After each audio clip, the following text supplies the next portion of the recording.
Okay, so this is the second half to our second game of the season. I sped up the video just a little bit so I could get the video right under 25 minutes. So I made some changes moving forward. The fact that we're losing, I think we're losing 2-0, 2-0, and we just weren't looking very active. So I just made the decision of moving some kids around so that they can kind of get comfortable with the idea of playing different positions. Um, I stepped away from trying to get the win and focus more on like a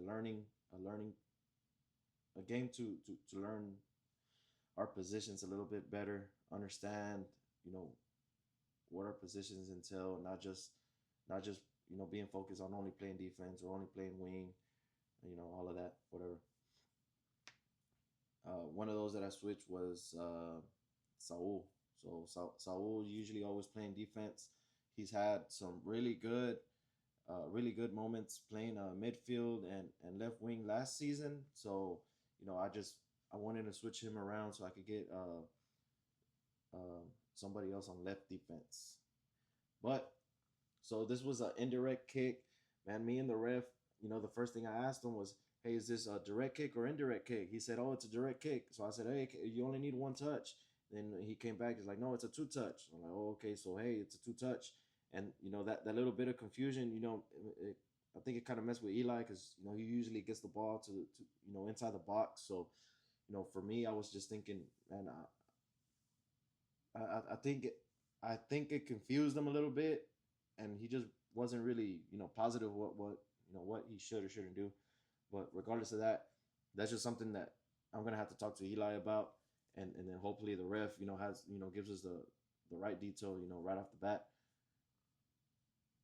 I knew it was a two touch, but the ref said it was a direct kick. So I was like, hey, man, it's a direct kick, man. Let's take that shot. Let's try to get it to the back of the net. Even though it was a long shot, but still, hey. So this hustle right here, that's what I expect from everybody. As soon as that ball goes out of bounds, especially we're on this side of the half, right in front of the goal, man, pick up that ball, throw it in, and try to get that ball to the striker so you get a shot off on the goal. Let's put them in the bind. Let's not fight for the ball over here on our side, on our box. Let's uh let's keep that goalie on their toes. And so like I said, Saul, he doesn't usually play this position. I could tell he was playing a bit like a bit cautious. He wasn't really sure of what he should or shouldn't do. Regardless, man, he always plays great no matter what position I put him in. But I wanted to find a new left defender so that he can go more into midfield or striker or left wing, right wing. Try a different position because I really don't have any lefties. And even though he's not a lefty, he plays that left defense position really really well. He always has good. He just always does good. On that left defense. So we saw a change of pace again at the very end of the game, like we did last week. Fortunately, it was too late. It was late in the game when we found that success. We gave them, and in my opinion, I think we really give them all easy goals. Every goal we gave them was because we reached instead of putting our body in between them and the ball, and then there was probably one goal that one of their strikers beat three of our defenders. Man, that's just it's really and it's really unacceptable. But we'll get over that little roadblock. Again, I'll say it one more time. All of you who are watching, especially all you strikers, if you ask me to be striker, you gotta know the three things that I ask you to do is pressure the defense. And as soon as that defense touches that ball, I need you to pressure them. And if at all possible, don't let them touch the ball at all. Once you put that pressure on them and they make a mistake, that's when you attack and you put the ball in the back of the net. But I'm not asking you to play defense. I'm not asking you to play the midfield. I'm only asking you to do that. Cover the defensive line, make sure they don't touch the ball, and if they do touch the ball, I need you to make sure that you pressure them. So, again, our situational awareness wasn't really all there. That's definitely a big factor. So, if Pacer has the ball, you already know what's coming. If Pacer has the ball, man, you got to be ready in your position to receive the ball.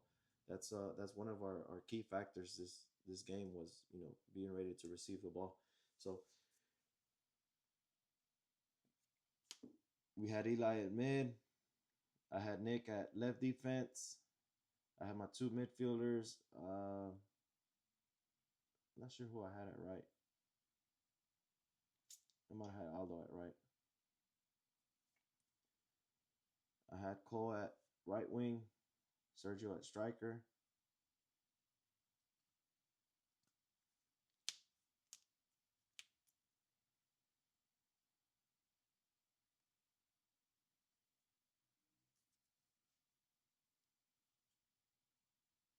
Again, Pacers got the ball. Uh, we got a little ball through.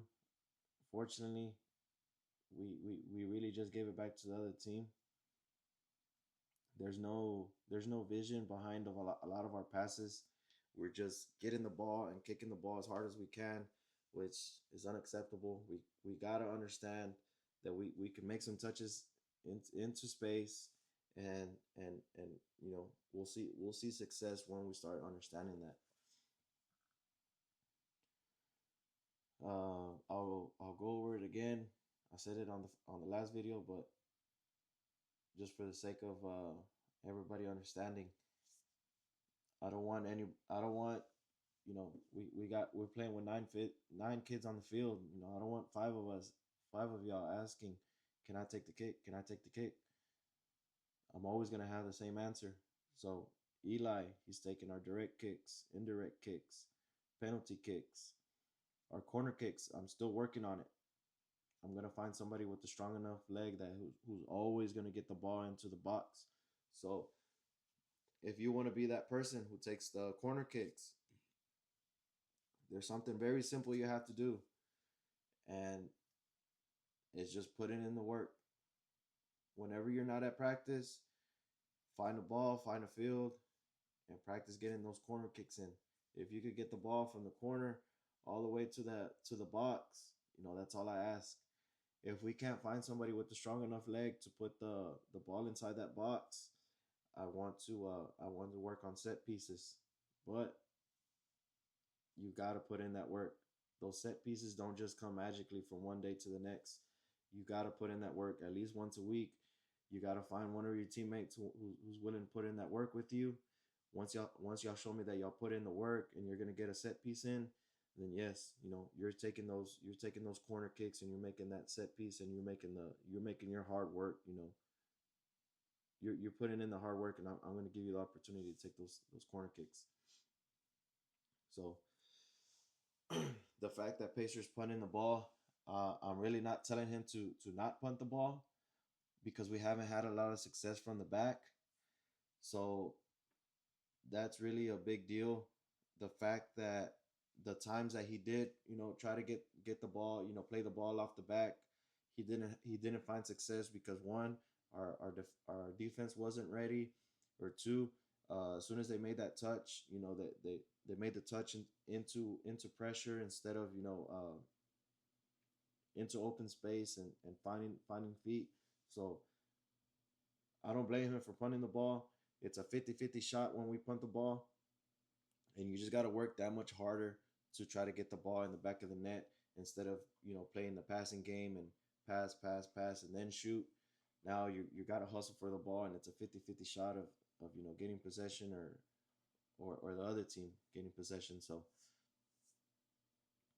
again, you got to be aware. It's something that we're gonna have to talk about during practice, but just talking about it isn't enough. You got to be aware during the game.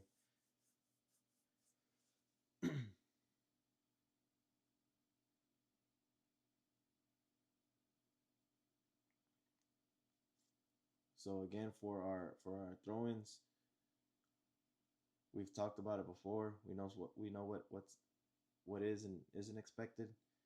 Uh, whoever's whoever's playing defense usually throws in the ball, but being that we're so far up, man, sometimes it has to be our wing who throws in the ball and our striker be ready. But it's something that we got to speak up. You shouldn't have to wait for coach to tell you what to do. It's something that we all know. Who's gonna take the throw in? If you need somebody to take the throw in, call them. Tell them to hustle up and take that throw in, or have them make the run. But y'all got to talk about it as a team. It can't just be me telling you what to do every single time.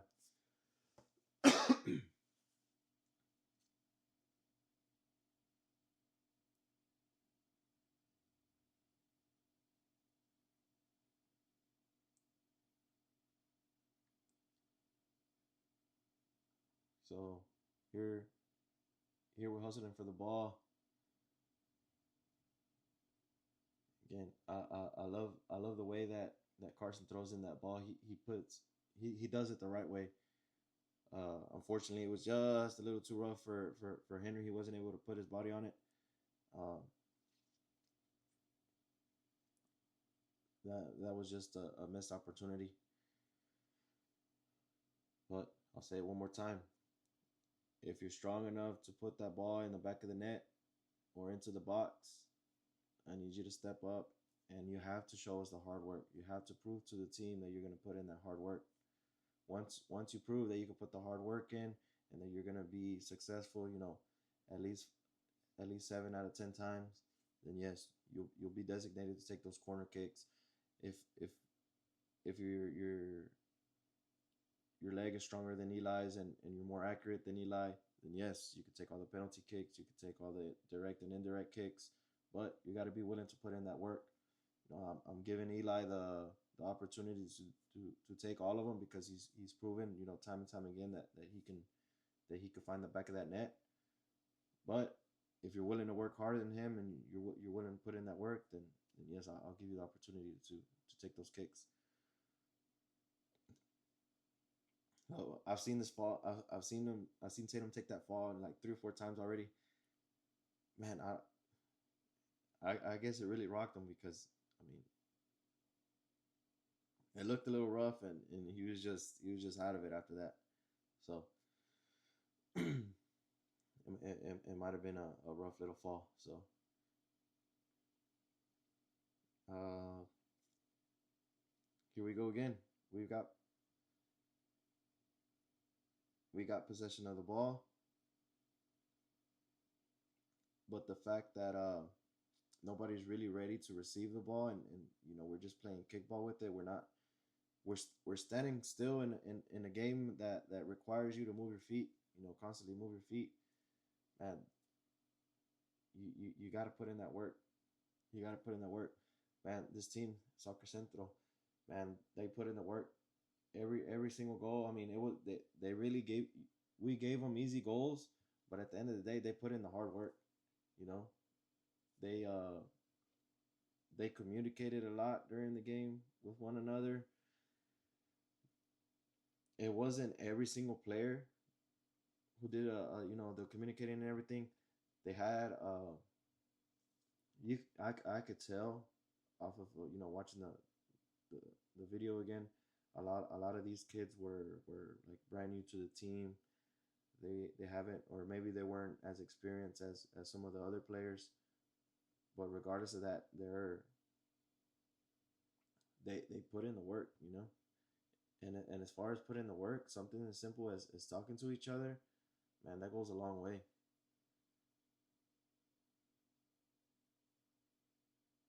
So there he was offsides. There's one play where one blue jersey beat three white jerseys, and man, it was rough. It was rough because three of our defenders were just staring at them. Once they got beat, then they saw the other person get beat, and then they just looked over and saw the other person get beat. So, man, that could be prevented simply by speaking up and telling somebody, hey, that's your ball. Hey, that's my ball. Hey, go cover. Hey, I got it. Hey, go cover. That's a huge, huge difference.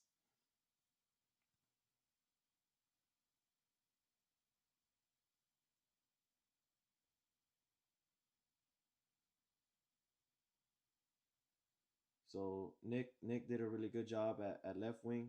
So I'm thinking that's going to be his designated position. He did amazing. He was able to cut off a lot of passes.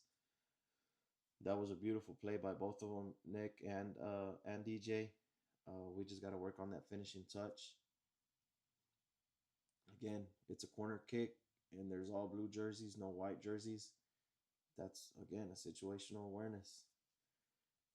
We've got some goals at the fields now that hopefully is going to be helping us with those finishing touches,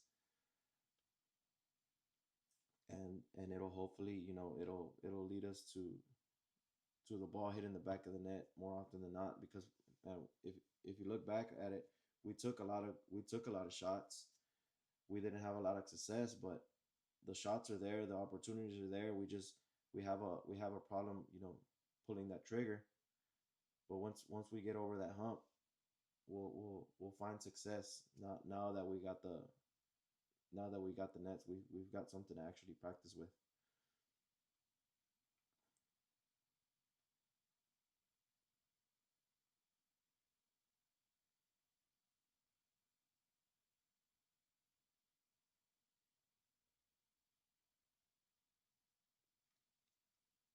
So here we go again. I'm not sure what. Okay, I think it's a corner kick. So I made some changes. I had Cole go to center mid, and I had Victor go to left defense.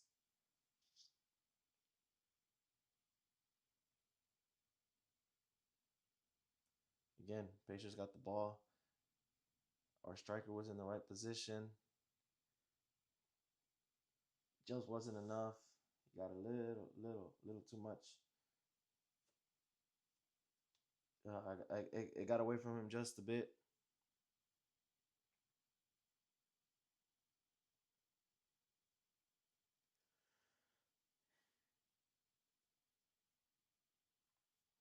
Comes to throwing for White. Again, fast reaction. Let's make that run. Get the ball inside the box.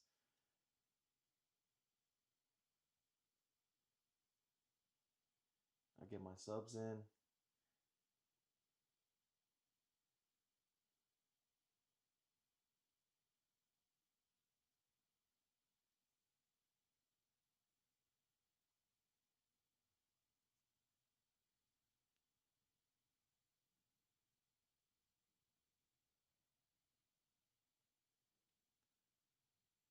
So I put Vic in at left defense, and he put in the hard work on defense. So that's he's really doing what I expected from a defender to do, is not just play defense, but be ready to attack the ball when you see that opening. But you also got to be able to understand that you got to drop back on defense. You just can't play one side of the field. You got to be able to play both sides of the field and be smart about it. So he's got the aggressiveness. What I love about him, he's aggressive. He looks for that ball and he finds that ball. But unfortunately for him, he's still learning defense, so he doesn't drop back, every single time.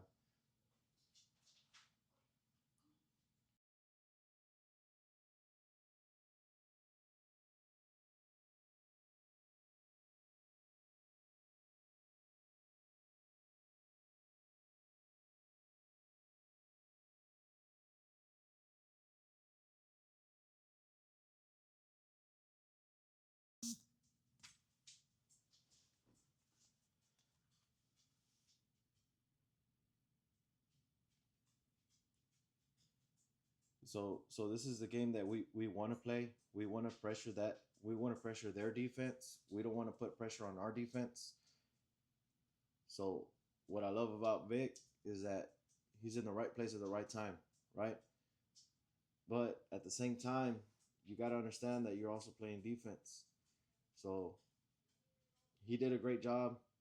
I love the hustle behind it, but understanding our positions goes a really long way.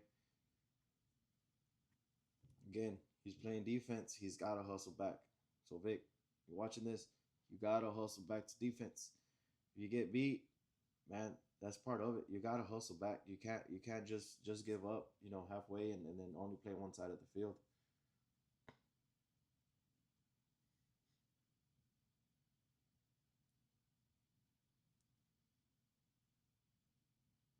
So we get back to being crowded. The good thing is that we're being crowded on their side of the field, not our side of the field. But still, we're being crowded. We can have more. We will have more um, success when we're able to understand our positions and be able to pass the ball around instead of just kicking the ball into space, but actually finding somebody, finding feet. So here comes a handball. This one is direct. Um, Ref is telling everybody to get out of the box. Again, I don't need five of y'all asking if you could take the kick. It's always gonna be Eli, and this is why, because he always finds the back of the net. So, just a player's IQ. If that goalie was to stop the ball and clear it, and it hits the ground in front of the box, you anybody who's wearing a white jersey can run up to the ball and kick the ball, get the ball to the back of the net. Anybody except Eli. Eli was the person taking the kick. The goalie stops the ball. Now everybody else has the opportunity to kick the ball in. The blue team can clear the ball. The white team can kick the ball into the back of the net if the goalie is able to block it. So going forward, instead of worrying about who's gonna take the kick, worry about what am I gonna do if it hits the crossbar, if it hits the post, if the goalie blocks it, what am I gonna do then? Quit worrying about who's gonna take the kick. I've already got designated people for that. If Eli isn't on the field, those penalty kicks are going to be taken by Pacer for the exact same reason that he always finds the back of the net. He's got a really great successful rate. So those are the only two people who I'm designating for penalty kicks as of right now. What I expect from everybody else is understanding what to do in case the ball doesn't go hit the back of the net.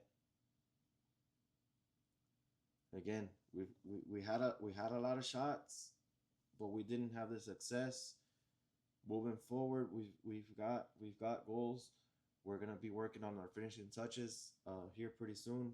Starting this week, we'll start adding that finishing touch to our drills, and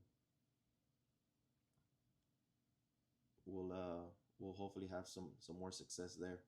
So these are those triangle passes that we've got to work on. Man, that was a beautiful pass from Victor to our midfielder to our wing. Unfortunately, our wing was trying to get something across to me, and he just wasn't really paying attention. But those are the passes that that you make plays off of those passes. You make things happen off of those passes. They're always there. They're always there. We just got to be ready for them. So right after this, they get that touch in, and then the ref immediately blows that whistle. And man, like I said, they found success really late in the game. Again, no big deal. We'll get over this hump. But I hope that we learned a lot from this game.